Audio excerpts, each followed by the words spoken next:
So hello, this is Shahjan Shaikh and royal multiversal trade invest के एक और एपिसोड में आप लोगों का स्वागत है। आज के इस एपिसोड का टाइटल तो आपको पता ही है कि हम लोग डिबेंचर्स के बारे में बात करेंगे कि डिबेंचर्स एक्चुअली में होता क्या है, डिबेंचर होल्डर्स क्या होते हैं, क्यों कंपनी डिबेंचर्स इशू करती है, कौन सा ऐसा केस है, कौन सा ऐसा सिनारियो है जहां पे कंपनी को डिबेंचर्स इशू करने पड़ते हैं।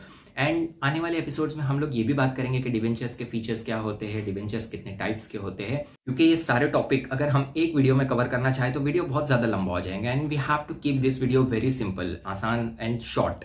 ठीक है, सो फिलहाल के लिए हम लोग सिर्फ यही इस वीडियो में देखेंगे कि डिबेंचर्स क्या होते हैं और क्यों कंपनी डिबेंचर्स इशू करती है एंड डिबेंचर होल्डर्स कौन होते हैं। ठीक है, सो लेट्स गेट स्टार्टेड।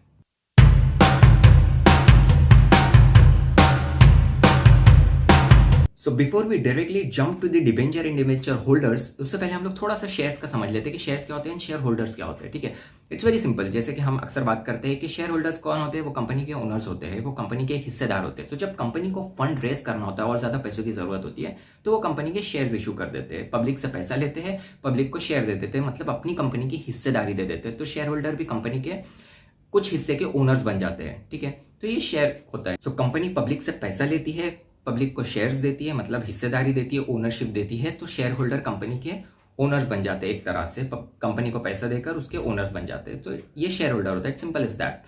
अब डिवेंचर में भी सेम केस, कंपनी को फंड रेज करना होता है, मतलब पैसों की जरूरत होती है, तो वो शेयर इश्यूज ना करते हुए वो डिवेंचर्स इशू करती है। अब डिवेंचर के केस में क्या होता है कि कंपनी पब्लिक से पैसा तो ले रही है बट लोन पर ले रही, लोन पर ले रही मतलब कभी ना कभी उन्हें पैसा वापस लौटाना है पब्लिक को जिनसे वो पैसा ले रहे हैं। ठीक है, तो इस केस में वो शेयर्स इशू ना करते हुए डिबेंचर्स इशू करते हैं, मतलब वो पब्लिक को हिस्सेदार नहीं बनाते हैं, शेयर होल्डर्स नहीं बनाते हैं, ओनरशिप नहीं देते, बस उनसे पैसा लेते हैं, डिबेंचर्स इशू कर देते हैं, एक सर्टिफिकेट इशू कर देते हैं जो कि डिबेंचर सर्टिफिकेट होता है।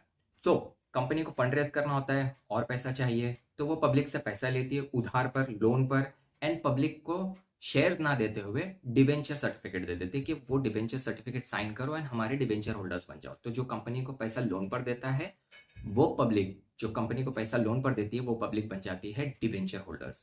ठीक है, तो यहाँ पर शेयर्स इशू नहीं होते हैं, कंपनी की हिस्सेदारी, ओनरशिप डिस्ट्रीब्यूट नहीं होती है, बल्कि डिबेंचर सर्टिफिकेट्स इशू होते हैं एंड जो पब्लिक कंपनी को पैसा दे रही है वो पब्लिक बन जाते हैं डिबेंचर होल्डर्स, क्योंकि कभी ना कभी वो कंपनी से पैसा वापस लेने वाले हैं।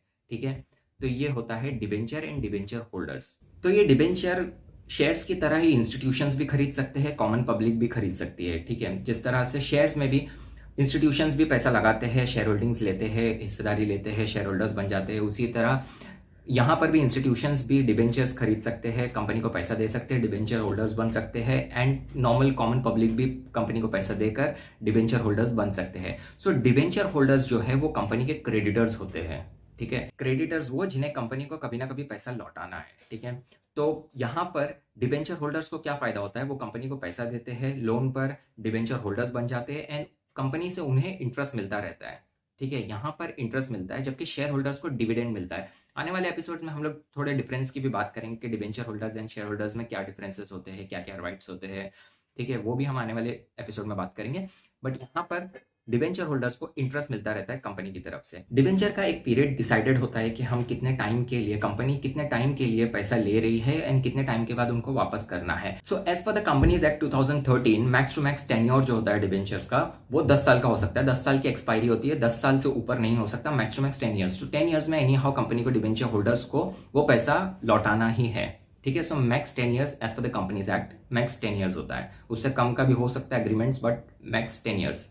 तो अब क्वेश्चन आता है कि कंपनी डिबेंचर्स ही क्यों इशू करती है, वो तो शेयर्स इशू करके भी फंड रेज कर सकती है, पब्लिक से पैसा ले सकती है, तो फिर फंड रेज करने के लिए डिबेंचर्स वाला ऑप्शन कंपनी क्यों चुनती है। तो उसके 4 सिनारियो होते हैं, 4 ऐसे केसेस होते हैं जिसमें कंपनी प्रीफर करती है कि डिबेंचर्स ही इशू की जाए। तो सबसे पहला केस ये होता है कि कंपनी कॉस्ट ऑफ कैपिटल को रिड्यूस करना चाहती है, बिकॉज शेयर्स इशू करने के टाइम पे आईपीओ लॉन्च करना है एंड ऑल, उसमें बहुत ज्यादा टाइम एंड बहुत ज्यादा कैपिटल लगता है, बहुत ज्यादा पैसा भी लगता है। तो वो कम करने के लिए कंपनी एक तरीका चुनती है कि डिबेंचर्स इशू कर देते हैं। सेकंड बेनिफिट ये होता है कि जो कंपनी के बोर्ड ऑफ डायरेक्टर्स है वो ये नहीं चाहते कि अगर हम और ज्यादा शेयर इश्यूज करेंगे तो और ज्यादा बोर्ड ऑफ डायरेक्टर्स बढ़ेंगे, तो उससे उनकी पावर्स एंड अथॉरिटीज और ज्यादा डिस्ट्रीब्यूट होंगी। तो बेटर है अभी जितने बोर्ड ऑफ डायरेक्टर्स है, जितने बोर्ड मेंबर्स है, उनके पास जो पावर्स एंड अथॉरिटीज है उतना काफी है, उसे और ज्यादा डिस्ट्रीब्यूट नहीं करना है, और ज्यादा बोर्ड मेंबर्स बढ़ा के, बोर्ड ऑफ डायरेक्टर्स बढ़ा के, क्योंकि शेयर इशू करेंगे तो और ज्यादा बोर्ड ऑफ डायरेक्टर्स बढ़ेंगे एंड देन पावर्स और ज्यादा डिस्ट्रीब्यूट होंगे, अथॉरिटी डिस्ट्रीब्यूट होंगी। तो उसको अवॉइड करने के लिए कई बार कंपनी डिबेंचर्स इशू करती है। थर्ड जो बेनिफिट है वो है टैक्स बेनिफिट, क्योंकि कंपनी जो डिबेंचर होल्डर्स को इंटरेस्ट पे करती है वो टैक्स में डिडक्ट हो जाता है, वो इसके एज ए एक्सपेंडिचर शो करती है, ठीक है। तो ये एक बेनिफिट होता है।